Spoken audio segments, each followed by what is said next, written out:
Greetings, everyone. It is your girl, J. Marie, the Mender. I'm inviting you to my channel. I am so glad that you have either decided to come back or found me. I want to welcome you to the family. We are the Menders Foundation, where we mend the things left untouched, whether that's in your mind, your body, your soul, and your spirit. And I'm just inviting you to come on this healing journey with me. This is not just about you. This is totally about the Mender healing enough to mend even more. I offer life coaching services. So if you need some accountability, if you recognize that your life needs a little bit of change, I'm here for it. Here for it. Let's talk about it. Let's do the dang thing. Let's get the mending. I am the leader's leader. So if you are a leader and you believe that you are meant to lead, come follow me. I'll show you the way. I want to give you the download that I have been given. And when I get the information, I feel like it's vital for me to share it because somebody needed to hear it. I don't know when you stumble across my page at this current moment. I don't have that many subscribers, but watch it change because lives are about to change and I'm going to give consistency. So whatever I put out into the universe, I expect to receive back. And I'm just glad you're here once again. Like, share, subscribe, comment. Let me know what it is that you want me to discuss with you. Because as the topics come, as I read, the more I get, the more I gain, the more I learn, the more I have to share. And I realize that a part of my calling is learning to be obedient. For so long, I was having like internal battles of like, am I really supposed to share this? Is this true? Is this really what's happening? But now I'm learning to question differently. I question everything, but I question differently because I now recognize what my gift does, what it is, that is true, that it has been proven that the things that I have gained, or the things that I see, the dreams, the visions, all of these things that I've seen, I need to now recognize I believe in them. The new questions are, how do I deliver these messages that I have received because I believe? That doesn't mean everyone else does either. So what I want to talk to y'all about is, I don't know the title, child. What I want to talk to you about, and I'm just going to say how it was given, is recognizing that the things they tell you not to do are exactly what happens, are exactly a part of the process. So the things that you would deem as failure is really your setup for success. Because if you continue to win, you wouldn't know what growth was. If you continue to be the greatest, you wouldn't sharpen your skills. You wouldn't have the hunger, the desire. If everybody started off rich, baby, what exactly are you reaching for? More what? More riches?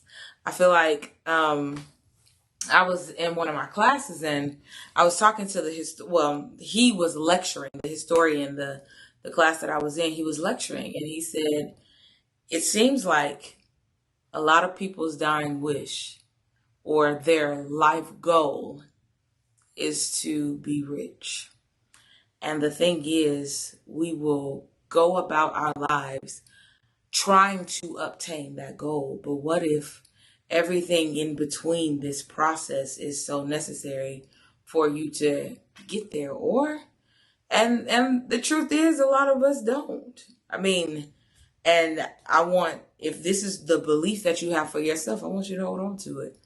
But we keep striving for something that everyone doesn't accomplish because you're not recognizing that not accomplishing it, and don't shoot me, don't shoot the messenger, is a part of it. Not long term, but the hit and miss. And let me tell you where this came from, because so that I can break this down for you further, just for those that's like, what's she talking about? Okay, break it down further. So this past Sunday, I went to my first Braves game.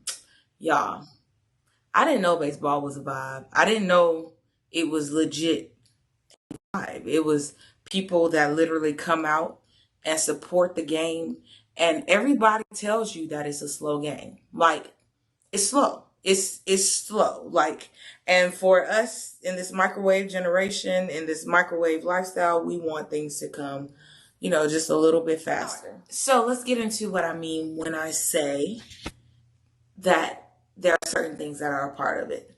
When I went to the Braves game, when I say for 4 innings, every man struck out. I'm talking about the score was 0-0, 0-0, 0-0. Literally. For 4 innings, zeros. I'm talking about everybody freaking struck out. Ain't nobody make it to first base. Everybody, the ball always got there before them if they hit. Okay, so everybody didn't necessarily strike out, but nobody made it on base for 4 innings of this professional baseball game.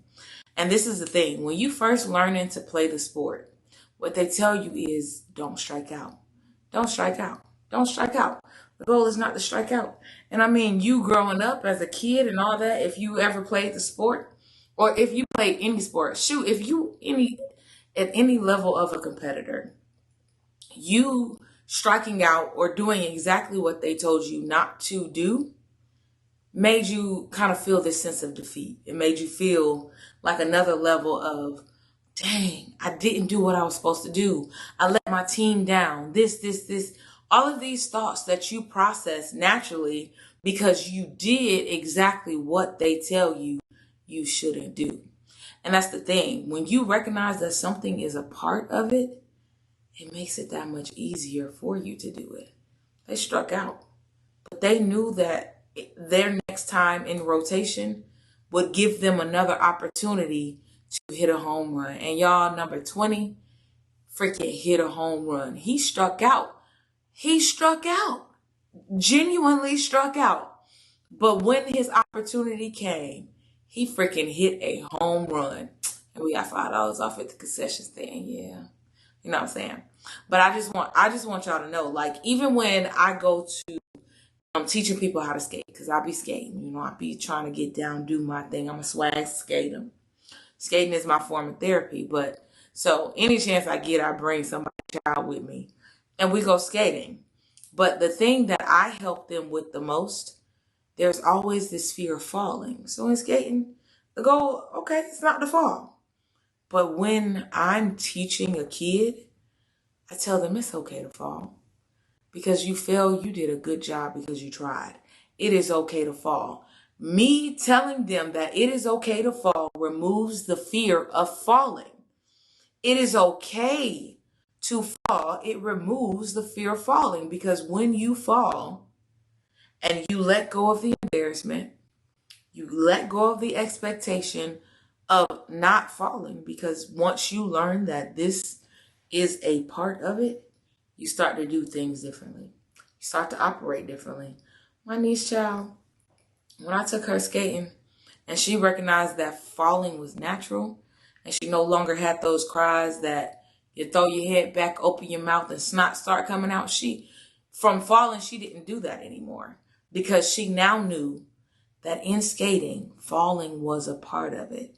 There are, of course, safer ways to fall, but you gon' have to fall. And once you realize that, recognize that, get up and do it again, and then you realize, shoot, don't nobody care. You don't even remember the last person that fell, man. So this is the thing. In the game of baseball, you don't always remember the person that strike out. The only person that holds on to the memory of it is you. There are so many things that are a part of what it is that you are meant to do. And even in a business, and we feel like, okay, this is such a great risk, but there are some things in business, whether it's in customer service, whether it's in finance, whether it is in reporting, whether it is in any aspect, area of this business that you are not familiar with. It's a part of it. It is a part of it getting it wrong. Now, of course, there are certain levels of wrong that you should not tarry into. However, get it wrong, because knowledge is wisdom. I am so attached to gaining more power that I recognize that I don't know enough knowledge to have the level of power that I want to possess. So I'm constantly learning more. And I learned that there are so many parts that they tell you should avoid that is so necessary in the process for you to learn how to avoid it. To learn, this is my weak area when I swing the bat this way. When I put one leg forward, this makes the hit that much more powerful. I can recognize a ball by the way that they tilt their hand, head, leg. It is so many things, so much learning in processing how to do sport. But what I also want to leave you with is you'll never be able to play a game you weren't qualified for. And I just want to leave that with you. Every person that goes out on the field that makes a team, you qualified some sort of way to be on that team. Every calling that you are given, you're qualified some sort of way to operate in that calling. Every gift that you have been given, you are qualified some sort of way to operate in that gift. It is up to you whether or not you want to let what you're not supposed to do stop you and recognize that it's simply a part of it. You're going to get a few things wrong. You're not always going to be right. And that is okay. Release the embarrassment. Release the self-doubt. Release it. Let it go. Because it's not helping you sharpen your skills, allowing imposter syndrome to set in. What will help you sharpen your skills is every time that you step forth to operate, to sit with what it is that you have been given to do, whether that is to play on a baseball team, whether that is to start a YouTube channel, whether that is to become an entrepreneur, whatever it is that you have been given to do, I want you to recognize that the things that they tell you not to do, it's all a part of it. It all comes with it. And I want to leave you with that. Thank you once again for coming to my channel. I am your girl, J. Marie the Mender. See you next time. Thanks. Bye.